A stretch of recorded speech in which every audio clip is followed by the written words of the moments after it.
Hello. Oh, wow. Off to a great start.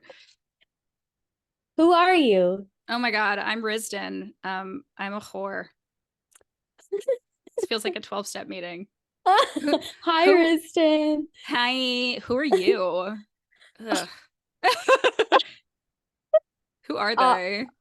I'm Timothy Chalamet, also Oh, known as Mia Schachter. I thought you looked The familiar. Yeah, I'm super famous, and I'm dating. What's her name? I heard that he and Kylie broke up. Oh, Kylie Jenner. Right. Yes, that's the tea. Um. But you should ask Wow, your that was. friend Gigi Hadid. I'm sure she knows what's going Yeah, on. yeah. Let me hit up Gigi. Um. Wait, they broke up. That was short-lived. Yeah, yeah. I liked your theory that it was like be due for both of them. Yeah. Oh, that's good. Uh, Yeah, so needless to say, I feel like it was implied, but I'm the twink half of mm, this show. mhm. And this show is called You're doing it You're Doing It wrong. Wrong. A show about consent 2. What was it? Yeah, 2.0. there's so much Beyond more than yes and no. yes and no. Risen came up with that tagline. Pardon Look at me me. go. Look at me go. Yeah. You're really good at like coming up with terms for things, like coming up with words and names for phenomena. Yeah, I like analogies, and one of my favorite gigs was naming drinks at a bar that my There you then go. boyfriend owned. It was so fun. Just because you just get to like Wikipedia K-hole, you know. Uh-huh. Ugh, the dream. I should come to you if I need like I don't know, a band name or yeah. One of my favorites that we've said on here, but is worth defining perhaps, is Mm. leftist pillow talk. Oh, yes. How are you, Mia? What's your how are you feeling in your body right now, somatically? Are you in alignment? Are you feeling activated? I was in alignment until you asked me that heinous question. Would you I like to do it? slipped Would you right like to do out. I am now out. I need to go to the chiropractor, our chiropractor. Who we love. So hot, by the way. Can I say their name? I was gonna, and then you just said that, and now I'm So like, hot. So okay, married, so hot. Yeah. yeah, Kendra Wu. Yeah. Um, if Oof. you're in Los Angeles and you need a chiropractor, especially if you want specifically a trans chiropractor who's just fucking awesome and hilarious, yeah, check out the Chiro Collective, Kendra Wu Yes. At everybody at gym. Everybody Gym. Just Yep. like Glassell Park, I guess. Right? Cypress Park? Thank I you. don't Yeah. Well, know. it's one of the parks. Yeah. All the lesbian villages are like park or like yeah, like Highland Park, Echo Park, or there's Silver Lake, like it's all like Mm. we love trees and pussy. There's also Echo Park Lake. Wow. Well, I mean, can't get any gayer than that.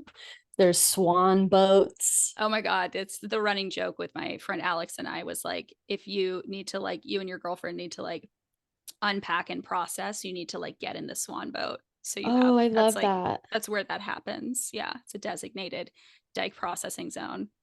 Right. Because then you really know if they simply can't tolerate the conversation, you'll know because they will jump out into the water. We're not getting out of this swan boat until we come to some sort of like co-regulated agreement. Yeah. Right. Yeah.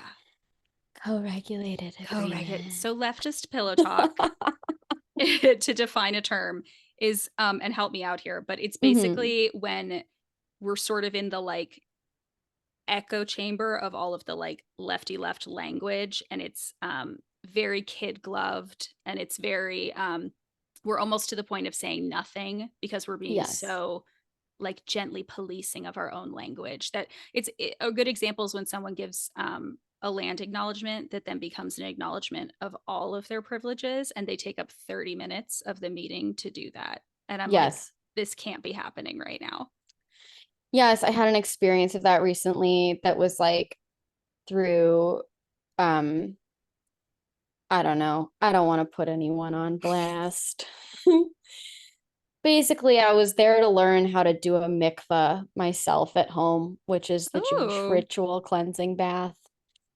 It was a 90-minute class, I think, and we spent almost half of it talking about yeah, like various forms of introduction and, you know, what felt very performative to me. Um, but yeah, anyway, I think I also think of leftist pillow talk, how you've conceptualized it as like a whole lot of buzzwords that maybe have lost a lot of their meaning.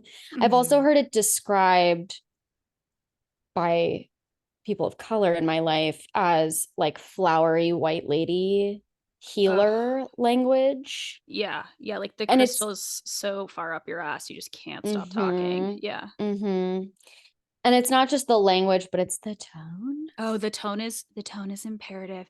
I just want to honor what you're Yes. saying to me right now. There's a meme or like a tweet about this where someone is like, this woman spilled her drink on me in a nightclub, and I turned to her and was like, bitch, what the fuck? And the girl was like, I honor your upset, and like I totally appreciate your point of view, and blah blah blah. And it's like, it makes you almost like more angry because you just want to be like, bitch, just be like, I fucked up, sorry. Ugh. Can I Yeah. pay for your dry cleaning? It's like not everything Right. needs to be like a processing. We don't need to get in the swan boat all the fucking time, right? Oh, I like the swan boat metaphor. Yeah, I think there's like a one of my least favorite ones is this very compulsory. Thank you for sharing that.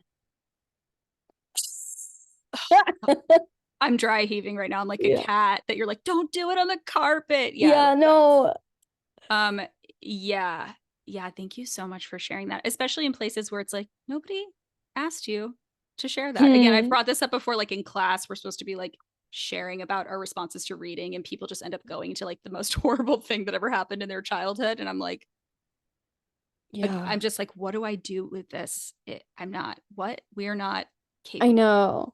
It's not like it's also like I would love to see the whatever the thing is that you can say when you're not grateful that they shared. That's like um the version that's like I would classify that as trauma dumping and I'm not okay with this moving forward. Right. But then you're the bad guy. Right. Because they shared so vulnerably, Mia. Vulnerably. You fucking monster. I mean, that's like my darkest secret is that I'm a fucking monster. That's why we're friends. Yeah, yeah, yeah. Because I'm a catty queen. Right. Yeah. Yeah. No, I mean, we wouldn't get along if that weren't the case. The thank you for sharing that to me is like you heard someone else say that, and so now you say that. And I mean, I sound like I'm being so judgy, but like I did that, you know? And now I think, and I don't think I did it. I know myself to be someone who is like so often to a fault tied to like authenticity. And this is like, you know, in part kind of my acting training, I'd say, ironically or not. Um, that like I'm not going to say something unless I believe it or I feel it. And so if I can't say that and really mean it, I'm not going to say it. And I so often feel when people say it to me, like I don't feel the gratitude. I just feel like it's scripted. I feel like you heard someone else say that and now you feel like you're supposed to say it, so you're saying it. It's like when you're like in a service industry situation and the person's like, thanks for coming, or like, thank you. And you're like, yeah, it's what You we don't say. care. Yeah, it's Yeah. what we say. You know what I mean? It's like, you're not like, and that's fine. Like, you don't need to be grateful that I was a patron of this Paid business. other people. Yeah, for your service. Oh my God, thank you. Yeah, but it's sort of like a polite way to be like, in the vein of, how are you? It's like, I'm not really asking you to be, maybe with you, I do want to hear how you are, but it's sort Yeah. of do you know what I mean? Yeah, like Yeah. a thanks for sharing. It was really like a nice way of being like, so you're done talking and we're moving on to the Yes. next person. Right. So you finished your story. So I'm putting a bow on what you just said and we're moving on as Yeah. if it never happened. Yep. Yep. Speaking of Yeah. things that never happened, What? is that a good segue? To memory stuff. Yeah. Yeah, we did want to talk about memory stuff today. The fallibility of memory, I guess, is how I would name that. Mm-hmm. I mean, I'm not the only person who says that, but Did you coin that? Malcolm Gladwell's going to sue us. I don't know who came right. up with it, but I don't sounds either. like it. Yeah. Yeah, but I guess so like my interest in this goes way back to college, I guess I'd say, where I ended up declaring philosophy as my major, and then I almost switched my major to neuroscience. We love neuroscience. Love. We We love. love neuroscience. Hey, neuroscience, I just want to say, like, Thank you for so much. sharing. Yeah, thank you for sharing. Hey, thank you for sharing. That was really impactful. Oh my God. Yeah, okay. But I think I remember like learning about this and the way that like every time you recall a memory, you change the memory. Mm. And thinking about how that intersects with like justice as a concept, but also like our, US like criminal justice, quote unquote, system. It's just like keeping it light today. What is Yeah, this? What are yeah, these? Why are yeah. there balloons on your screen? Did you see that? No. What? There were balloons that just came up on your screen, Mia. Whoa, really? Oh my God, am I losing my mind? Okay, well, No, anyway. maybe there's something that I said that like triggered balloons. There's let's see if I do Western criminal justice system. This is the balloon trigger. Like when you text somebody on your iPhone, it's like, happy birthday. Congratulations. Western criminal justice system. You guys, I swear I'm not hallucinating. Party. There literally Oh were my God. balloons on Mia's That's screen. so funny. Yeah. That So makes me wonder if the people who invested in Zoom planted that as an Easter egg because they also invest in prisons. And so when you say criminal justice system, they're like, haha.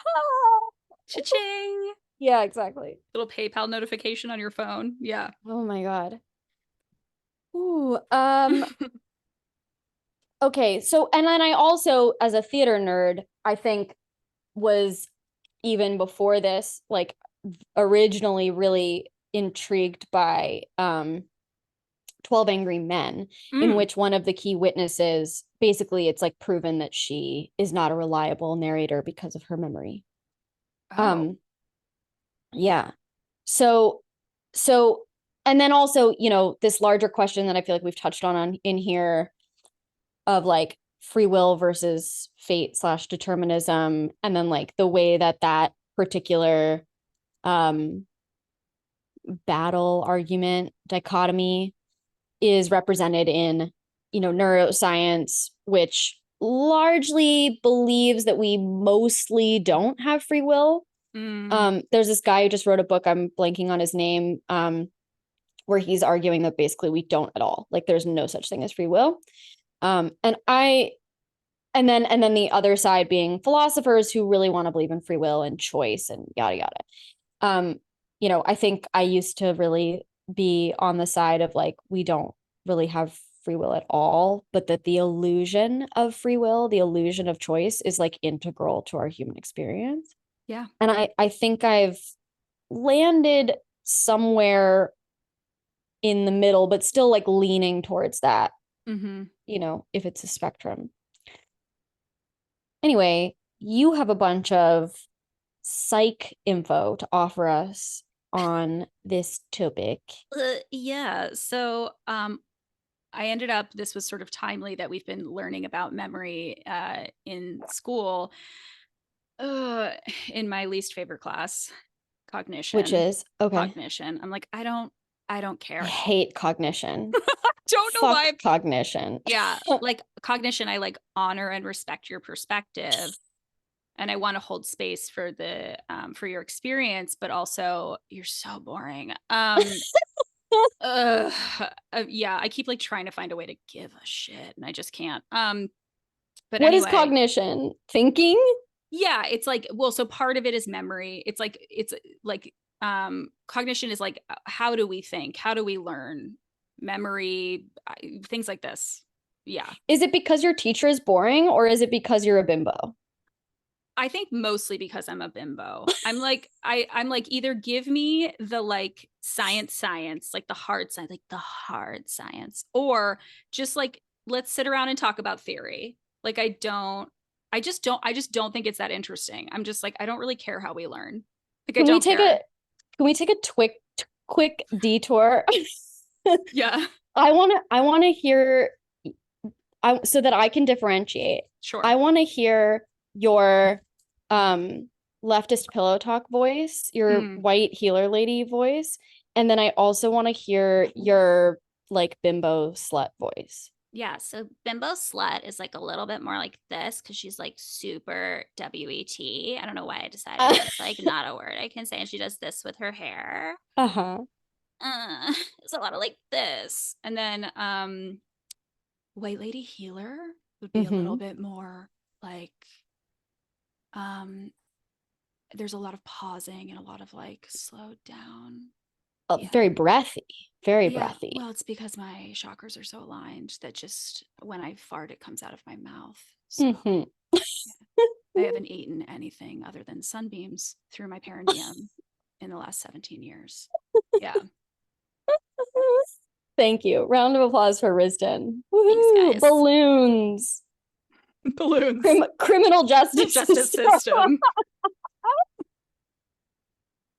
Yeah. So anyway, so regarding memory, the thing that I found super interesting was how fallible our memory is. Fallible. Are you sure? Are you sure? I am 100% positive. I can't seduce Mia, unfortunately, so they're gonna have to disagree with me. You've tried. Lord knows I've tried. To be my friend is for it to get weird. So yeah, just that memory is fallible. And like specifically that when we have a memory, the way that it's encoded. So if I have a memory of going to Disneyland, right? I remember it in snapshots in the encoding process, meaning like the writing it down, essentially the storing of that memory. And that in retrieval, the snapshots are brought out and sort of strung together. And so that in this stringing together, there can be false memory, basically.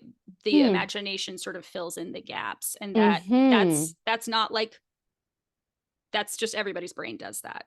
Do you know what I mean? There was a really interesting reference to when George W. Bush was recalling his account of like, what were you thinking when you were told about September 11th? And we all know that moment because he was teaching the school, right? He was like reading to kids and that guy came over and spoke in his ear. We all have that picture of his face because it's so memeable and delicious. And he said that he remembered watching the first plane hit the towers, but there was no footage of that at the time.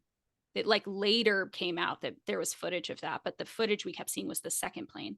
But because there was such an emotional veil around him being told that that a first plane had hit the tower, his brain had like constructed this memory of seeing it when he hadn't. And it's interesting because that feels so like psychopathic, or like it feels like, are you lying? He's lying, right. or that he's making stuff up, right?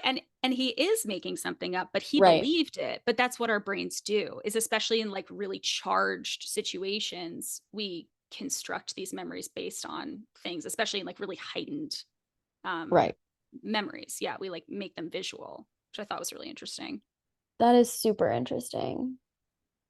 Also, the way that like, I think they call it bias, but just that if we have a memory of something and then later we get more information, it then paints that memory like, is it like retroactively? I don't know how you would say it. But so like if I have this memory of, again, I don't know why Disneyland keeps going up or why this would ever happen. Please don't do this to me. my boyfriend takes me to Disneyland. Please don't ever take me to Disneyland. And then we break up and it's really tumultuous the actual experience was like really fun, let's say.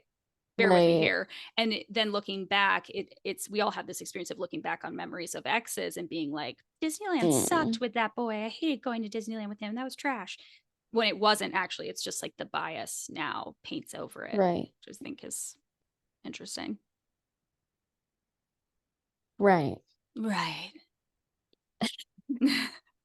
I'm also thinking about your use of this new word that you've invented called fallible. Yeah, do you like it? I do, because I think what you were doing is you were combining fallible and malleable. Ooh, look at me go. Yeah, I do that with diligent and vigilant, and I say vigilant or vigilante.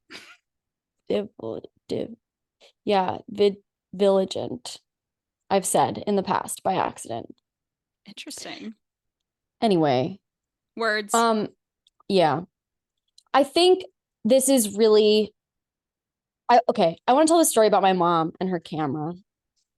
Your mother, who I've only met briefly, but I'm low-key obsessed with. Go on. Yeah, my mom's she's pretty great. Right.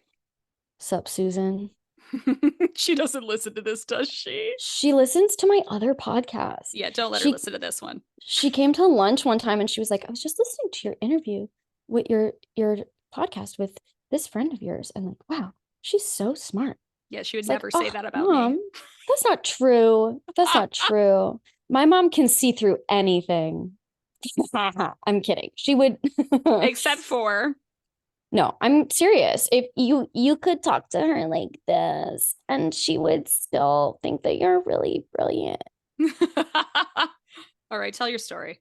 I'll win over your mother another time. I'm sure that whatever. All right. So Susan asked me to return the film camera that she gave me, her film camera, which she had given me in high school. She said, can I have my Olympus back? I brought her the camera she gave me in high school. It was a Nikon. So I handed it to her and she said, this isn't my camera. And I said, yes, it is. It's the camera you gave me when I was in high school. It's the only film camera I've ever had. And she said, this is a Nikon. I gave you my Olympus. And I was like, no, this is the only camera I've ever had. And it's what you gave me. And she said, this isn't even a film camera. This is a digital camera. And I said, no. And I popped it open to reveal the like film place that you put the film. Yeah. And then she just insisted. She just was like, I gave you my Olympus. I want my Olympus back. That's what I gave you. And I was like, I don't know what to tell you. This is the only film camera I've ever had. And then we dropped it. But she was very hostile. She was very, very hostile. And she really didn't believe me. So a couple weeks later, she sent me a text and she said, hi, honey. I was cleaning out a closet and I was very surprised to find my Olympus camera. And I said, I bet. I love that answer. You were so convinced that I had it. And she was like, I know, whatever. And I was like, anyway, this is a little like family silliness, but my dad had witnessed the whole thing. And so I texted him and I was like, did you hear that mom found her Olympus camera? And he goes, no, I didn't, but I hope you got an apology. And I said, not yet. And then by the time I got back to my conversation with my mom, she was like, you already ratted me out to dad. And I was like, you were really hostile to me. You were very hostile. And she said, I'm sorry, sweetie. And I said, you didn't believe me. Mm. And here's the part that is so important. She said, it wasn't that I didn't believe you. It was that your experience so contradicted my memory. Mm-hmm. So in that moment, I kind of had this like, dare I use the word expansive, expansive. Sounds like a queef when you say it, Yeah. expansive. Mm-hmm. Do you not see that, Mia? No, more balloons? It did a like thumbs up balloon. What? It's only showing up on my side. That's so weird. Okay, I don't know what's going on, We'll have to but look at the maybe recording. you've updated your Zoom and I haven't. Yeah, I don't know. It's very upsetting. Anyway, so Whoa. yes, Okay. yes. So I just kind of went like, whoa, what a metaphor, right? Like what an example of how, and I love these examples, I love these examples, the smaller and more harmless the example, the more I love it. Because all of a sudden we can then apply it to these way more harmful and like way more serious situations. So what I thought of that was like, that's a silly thing that happened between me and my mom. But when you think about like, and it's easy to understand, like memory is fallible. I'm going to use that word now. And, uh, and we have different experiences of reality, different perceptions. We have to be willing to deal with the very present reality that memory is not reliable. Very much not. Right. Okay. So then we start to look at things like sexual assault, rape, consent violations in the extreme. I love how you went from like 1% to just like 100. There was no like let's go. car accidents, conflict. It was just like essay right out the bat. I mean, yeah, because that's when we see so commonly the narratives of like things like, and cancel me if you gotta. Here we go. But things like, and I quote, believe women. Or, yeah, like. So this speaks to, I'll come in with this example that there, and I told you about this last time before we started recording, that there was this experience of this woman who was assaulted in her home. And while she was assaulted from someone she didn't know, she had the television on and the news was playing. So when she was later asked for a description of her assaulter, she described this person, and they found, like, gave a physical description. I think this was in Australia. They found the guy who matched, she knew his name, whatever, I guess. They found the guy who matched the description.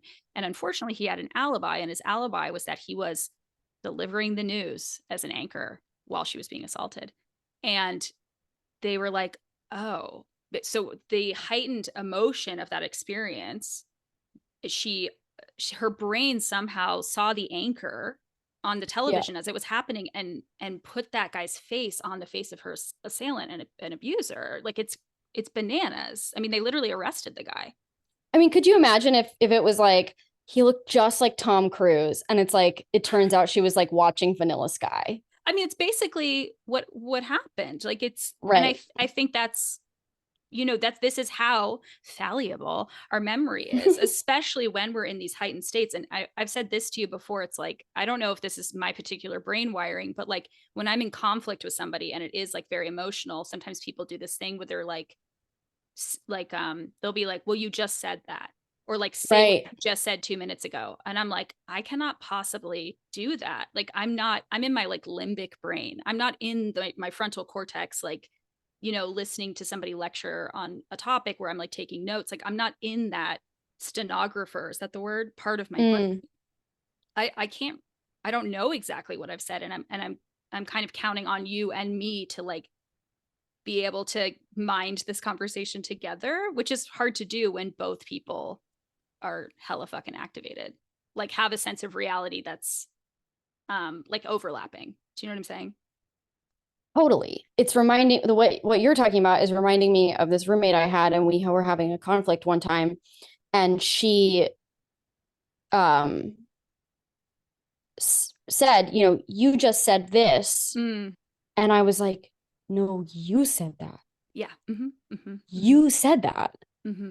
And like when I said that, she realized, but I was like, how can we possibly navigate conflict if, and forgive me, but like if you're, this is so un-PC, but like if your brain is so fucked up that you think this is my thoughts at the time, not language I would actually use to say to a human being, but like, how can I ever navigate any kind of conflict with you if you're literally going to think that things that you said were things that I said? Yeah, I had a conflict with somebody recently where I was like, you're being dishonest with me. And then they Mm-hmm. accused me of calling them a liar. And I was like, Right.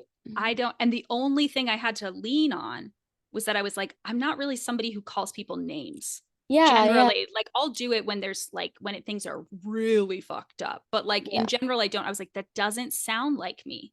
And it Right. was really, but it was like because they were hearing through their lens of Yes. like a previous conflict they had had. You know, and it's like it's hard. Yeah. Yeah.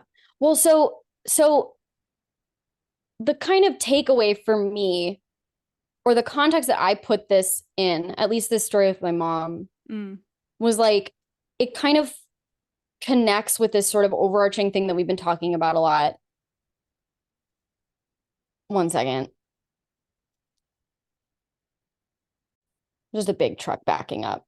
Oh, I can't hear it. Oh, okay. Well, it was bothering me. So, oh, this idea of like, what do we do, or how can we live with it when there is no blame? Mm. Like this situation with my mom, there's no blame.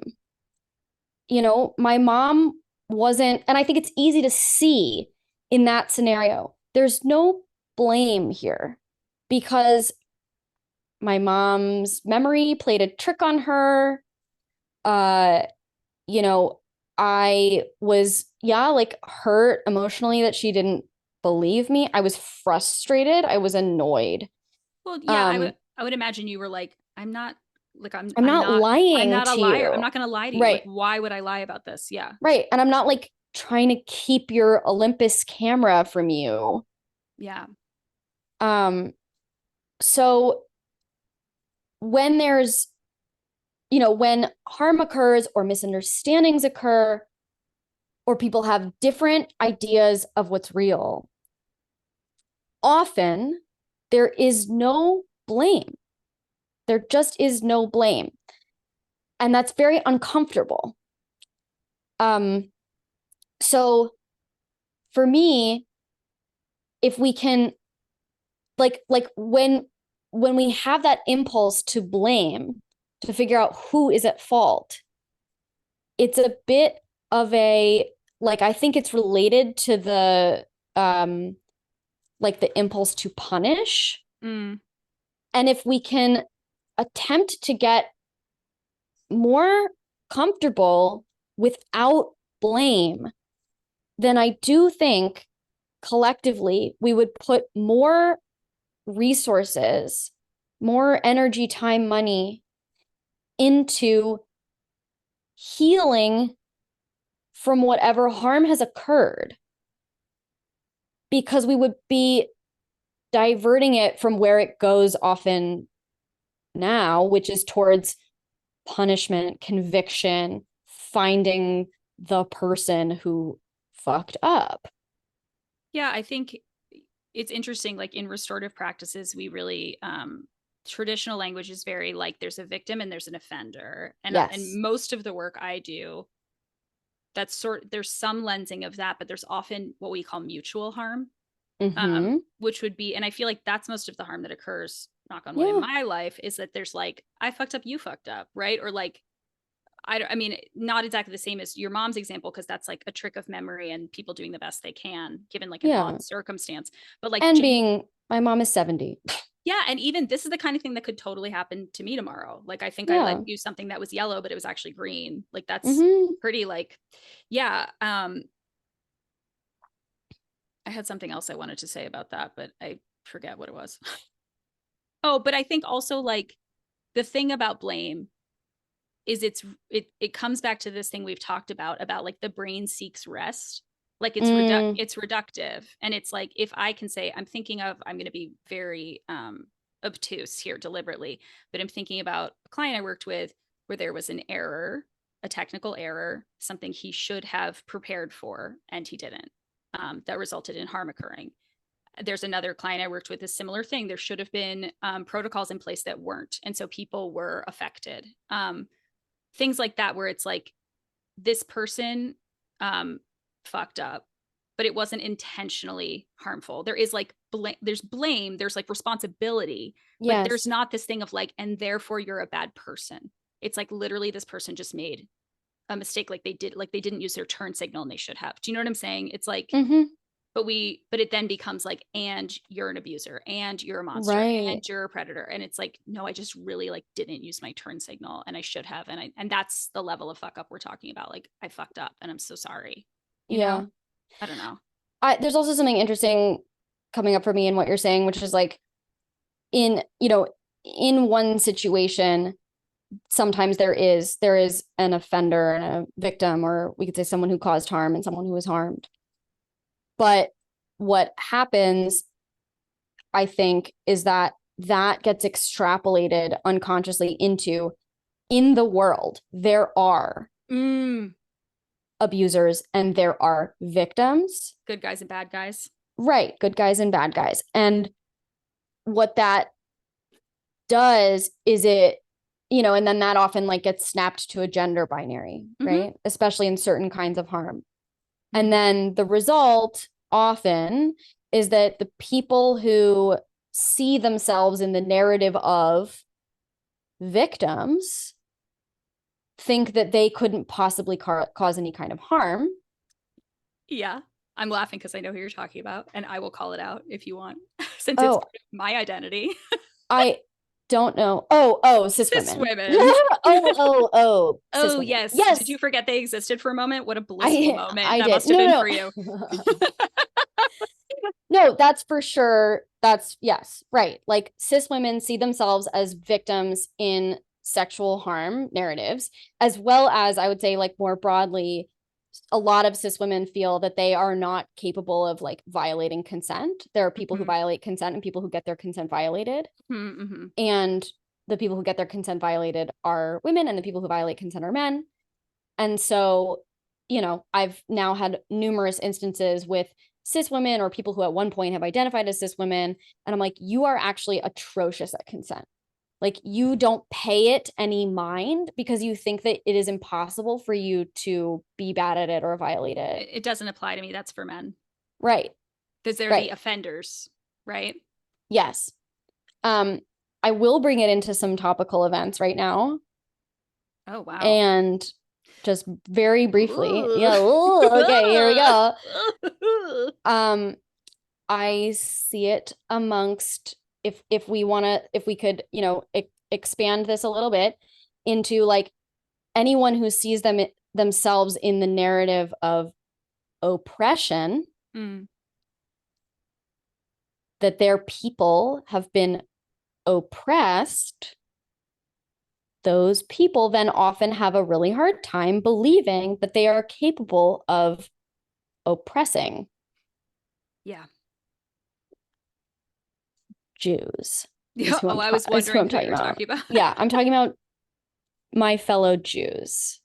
Yeah, it makes me think too of, white women, and how like the George Floyd was like this huge thing for white women in a way, because they were like, holy shit, I am complicit in something. And it just was like this odd.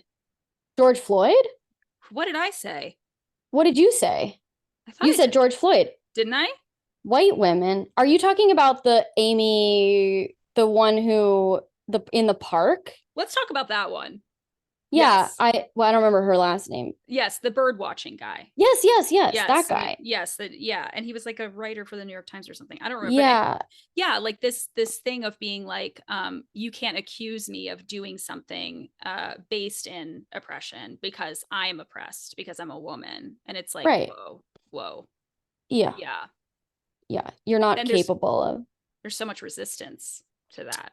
Right. Right. And those things just are not like, that's where that, I think, the extrapolating of like this, this binary where perhaps it exists sometimes in a individual situation, right? Like someone caused harm and the other person was harmed. Like extrapolating that into that there are two kinds of people, right? There's people who are harmed and there's people who cause harm. And I will say, I've said before, there are two kinds of people in this world. People who think there are two kinds of people in this world and people who don't. I like that. That's a good one. Mm-hmm. Yeah. It also makes me think of this false binary that comes up a lot with my clients, who the majority of whom are mask of center or male identified. And this really comes up more with the cis men or people who have whatever, it doesn't matter. This thing of like, but I'm not Harvey Weinstein. It's like the binary is Harvey Weinstein. Oh my God. And everyone else. Right. It's like, we're not, what? No one is saying that about you. No one's saying that. Like, and maybe they are, but like, yeah, let's not be that reductive. You know what I mean? Like, we are all people who are constantly causing harm and fucking up all the time. Are you being visited by an animal right now? I hear scutterings. No, she just like picked up her favorite toy and just like had a little moment with it. It was really cute. Which animal? Tennessee. Oh. But everyone is acting like they're suddenly awake and it's dinner time, which is imminent, but I don't need to go just yet. No one's like screaming at me. They're just giving me death stares. They're like, and they're like, they're sharking. They start to like come closer, Okay, I want to go back to this thing because I would imagine that a lot of people were like really shocked by my taking an issue with the idea of like believe women. This quote. Oh yeah. Believe women. I think it did it again, Mia. The balloons just came up when you said it's when you do air quotes. It's this. Do but it's not doing it now. I literally well, let's give it a rest. But I did put air quotes around system. Yeah. When I said criminal justice system, it's not happening. What happens when I do this? Nothing. No? Okay.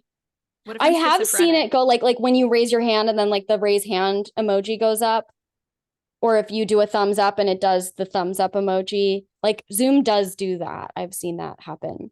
Okay, anyway, believe women. I want to make sure that no one is like, Mia says don't believe women. That's how memory works, right? They're going to be like, that's what they heard. So here's what I just want to be clear about what I mean by that. I mean, you sent me a really great post about this, right? Where it's like, it was something along the lines of like, we say believe women, but we also have to like bear in mind that memory is fallible, that people have trauma, that people are, some people sometimes are manipulative, that sometimes some people have ulterior motives or, reason to that their prior trauma, like lenses, filters that that this event like triggered them because of a past trauma and now has been like categorized into that mold. It gets washed from the historical lens. Yeah. Yes, right. Like all of these things are true. And I think if we look at things that are not as extreme as, I went to 100, like that are things more akin to my mom thought I had her Olympus, but I had her Nikon. We can all admit and acknowledge like, yeah, I've totally misremembered something before. I've totally like thought that I lent this person a book, but I actually lent this other person a different book.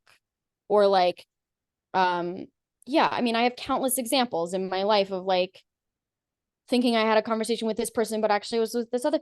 So then we have to be willing to apply that to these like more serious kind, like, when your memory does this same thing, but in like way more extreme and sensitive and charged situations.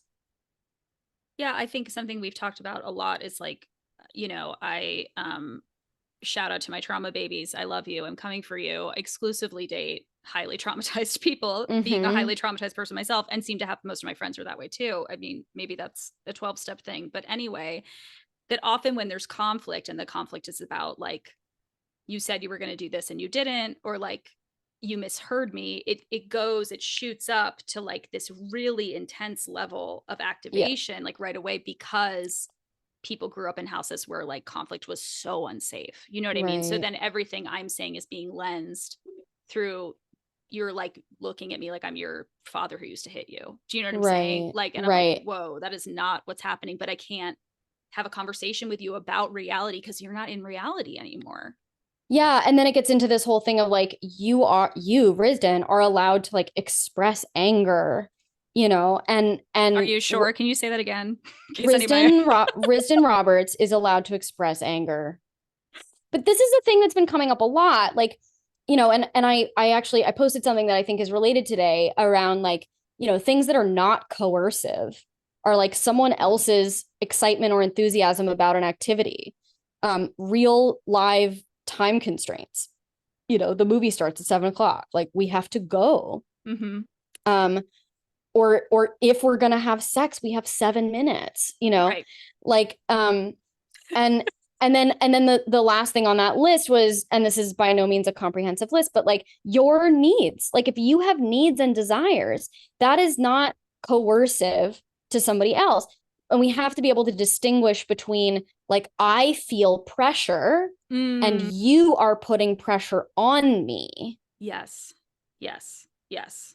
Yes. And then also, I think there's even instances in which it's appropriate to put pressure on someone.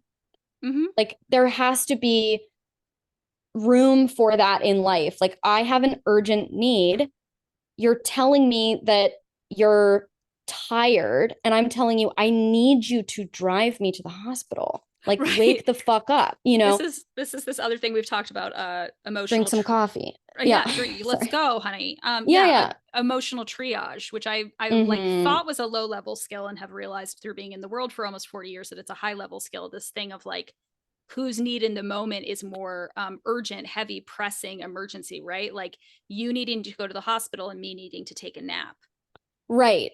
Clearly you needing to go to the hospital should be the thing. My nap gets thrown to the wayside, but it's interesting how I have conflict or conversations with people where it's like things are made to be equal, that I'm just like, no, like if my car got towed and your dog died, your dog trumps my car. Like, how is that not understood?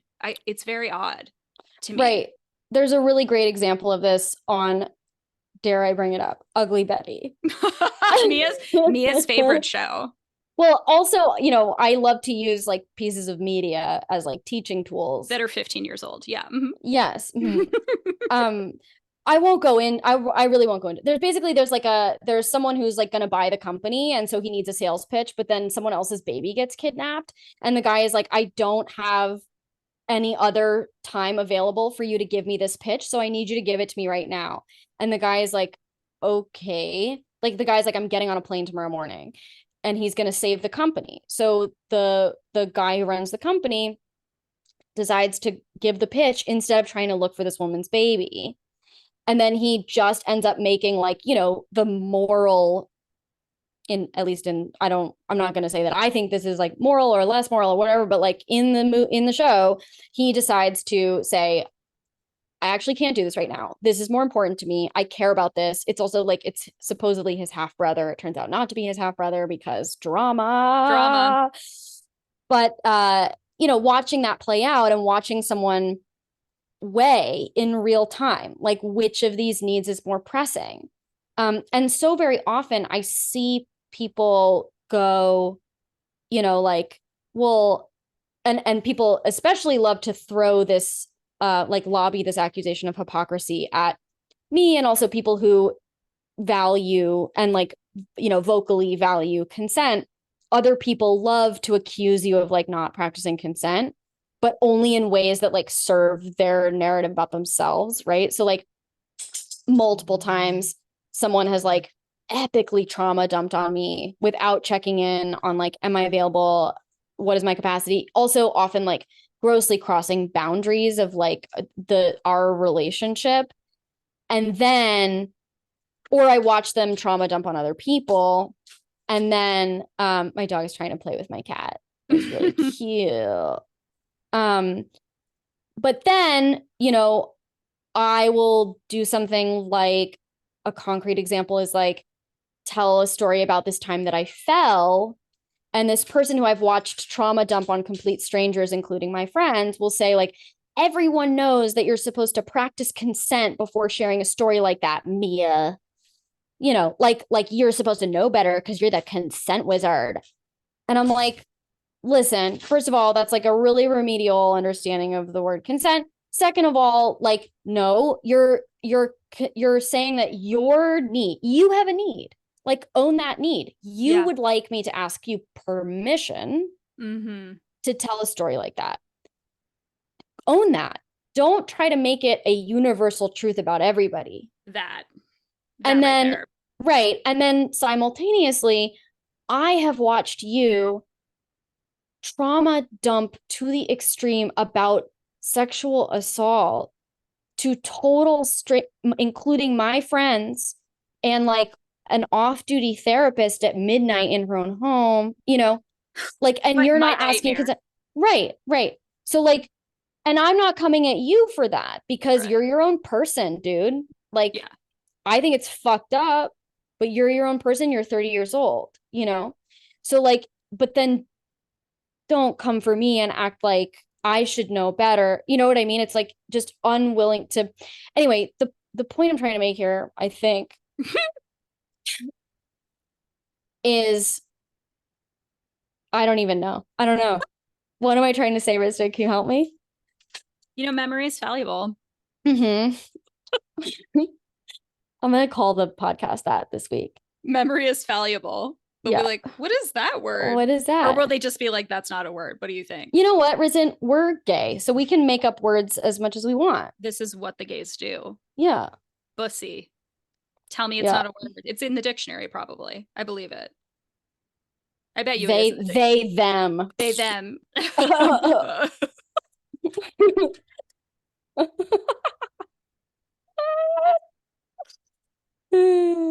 Your silent laughter does not read on a podcast. They're like, wow, Risdon's really quiet. Yeah, I'm a silent laugher. No, but the thing about, you know, this is the pedestalization. Is that a word? That is a word. Okay, that happens to you a lot. That if you're the arbiter of what is and what is not consensual, you know, because again, it's this, the binarying, right? Like Mia is good, so anything that Mia does that is not good means that they are bad. It's like, what? I don't understand what's going on in your brain. Like, what is going on in your brain? Because everybody else gets to be in the learning and in the mud and figuring it out and fucking up, but you're not allowed to. No, because you're supposed to be perfect before you teach anything. You're supposed to be fully healed before you become a therapist. Oh, like, Lord. what? I'm gonna tell you right now, these bitches are sick. No way. The people I'm in school with for therapy, I'm like, no, y'all, but you misunderstood the assignment. You're supposed to get therapy, not become a therapist. But also, like, why do you think people go into these things? You know, it's like, because this fascinates you, because it's like relevant to you. Right. I mean, I think there's also like that whenever someone puts me on a pedestal and like I hear that, you know, I've had people say like, I revere you, I am in awe of you, I know that I must be doing something right because here I am having dinner with the consent wizard. Like, these are quotes, okay? Like, I'm like, we are doomed. My palms are sweating. They're sweating. Yeah. I mean, it's like, it's the same people who then often like demand more nuance or like cause harm and then say that they're being attacked, or like then accuse me of harming them because they feel bad to learn that they've hurt people. You know, it's like, that's my favorite, when people are mad that you tell them what their actions were. You just tell them what the results of their actions were and then they're upset at you. That's my favorite. Just like licking the barbecue sauce off my fingers. That one's so good. Yeah, I think, you know, whenever I'm in a position to be, a word you have like discouraged me from using is expert, which is a word that I literally just bust out my Hitachi too, because I fantasize about being an expert. If anything, you can use that. Use that word. I don't care. I don't use that word. I was just going to tell everyone what Mia says. I don't use that word. But but this idea of like, even when I'm in a position where I am like with surrogate partner therapy, when I am like the expert in the room, I'm the person who knows about sex and the other person doesn't, which is fucking ridiculous. But I'm very clear to be like, these are my preferences. This is how I enjoy kissing, for example. And this is what I found that other people that I enjoy kissing also enjoy. However, if we were in a different situation, it might be more like this. Like if we were having passionate intercourse, it maybe would involve more tongue, like again, incorporating different people's experience. Like this is just my experience, right? Okay, I love what you're saying. Does it make any sense? I wanna do something and find out if you come immediately. Are you ready? Okay, great. Yeah, hold on. Let me make sure I'm on my jeans the right way. Okay, go ahead. Okay. Risdon, you're an expert. It's just like a little like of one. Just like a microgasm. Yeah, a little like pee trill. So my mother doesn't listen to this, so I'm not worried.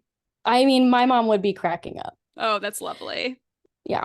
Okay, wait. So I want to take what you're saying and tell you about this, one of the last boys that I ever dated, cis boys that I ever dated, was the worst kisser of all time.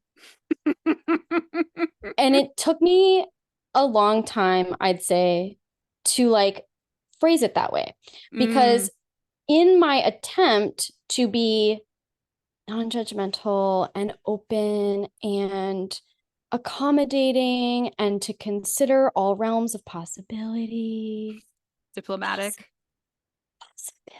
Possibility. A world of possibility. Yes. I was attempting to discuss this both like in my own head with myself and with him, as though like, this is not how I would like to be kissed. And that perhaps this other people have loved this, as opposed to saying objectively, this person is a bad kisser. But I am now giving myself permission to say this person wasn't an abominably bad kisser.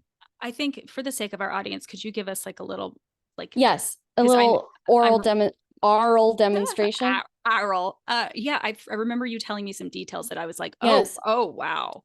Okay. So slobbery. Just wet. And so what I want to know when you say that is, yes, please. Okay. Ice cream scooping with his tongue deep in my mouth. That's the like one. Digging for my urethra, which is my urethra. No, urethra's your pee hole. That's your pee hole. This thing in it's your uvula. I mix them up. Yeah. Yep. My uvula. Probably felt like he was going for your urethra because it was so literally going all the way down. Yes. Like just unbelievable amounts of just so much spit, no regard for like even like where my mouth actually was. And it went beyond my mouth. Like he just was licking me and like drooling on me. And he was like licking my back and licking my neck and like licking around my face. And I just remember being like, I am open to the possibility that other people are into this. I hate this. And like, I really feel like if this is something that, it was so unclear to me. I was like, are you doing this because you like it? Are you doing this because you think I like it? Who is it for? Are you doing this because you want me to do this to you? Like, I was like, I do not understand what's going on because I do not like being kissed this way. And so I don't know if you like kissing this way or if you want me to mirror you, but you're sure as shit not mirroring me.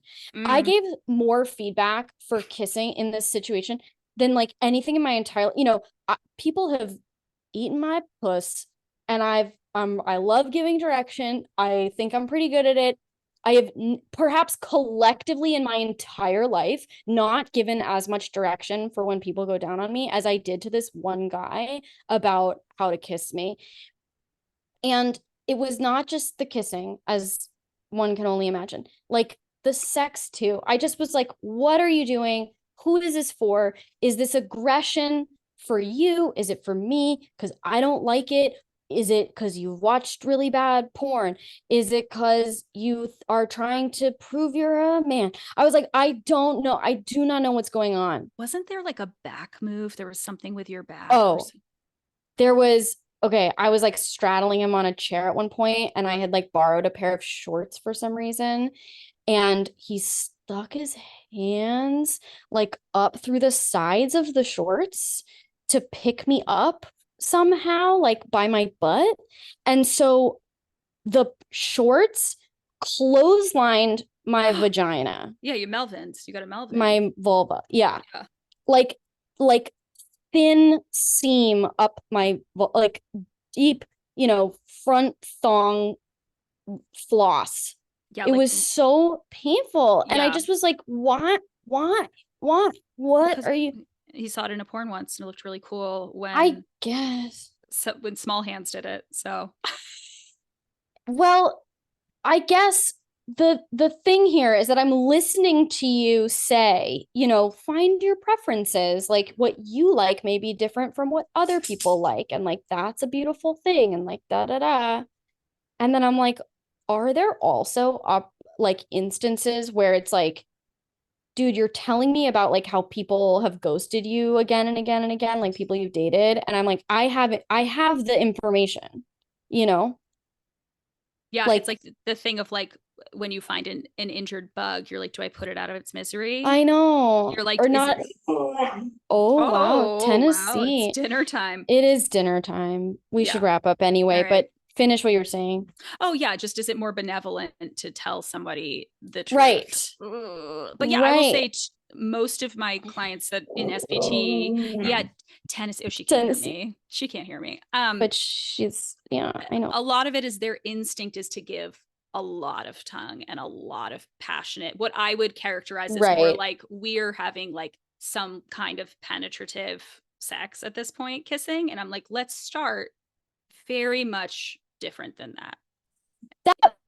That was what was happening. It was like, it was like you're going from 0 to 100. You're kissing me like the most, I mean, I'm passionate is objective, right? Like I'm like, I don't ever want to be kissed this way. It's also interesting because like, the way that he was licking my whole body, I'm like, I fucking hated this. I hated it so much. It makes me want to barf. But then it's interesting because, I since then have been licked by some ladies and girls just lick different. We could have a whole episode about girl kissing and how great it is. Yes. Yeah, which is why my sister Jane continues to do it, even though she says she's not bi. Just keeps kissing girls at nightclubs. I'm like, okay, I see you. I mean, what is it to be bi if not to like kissing?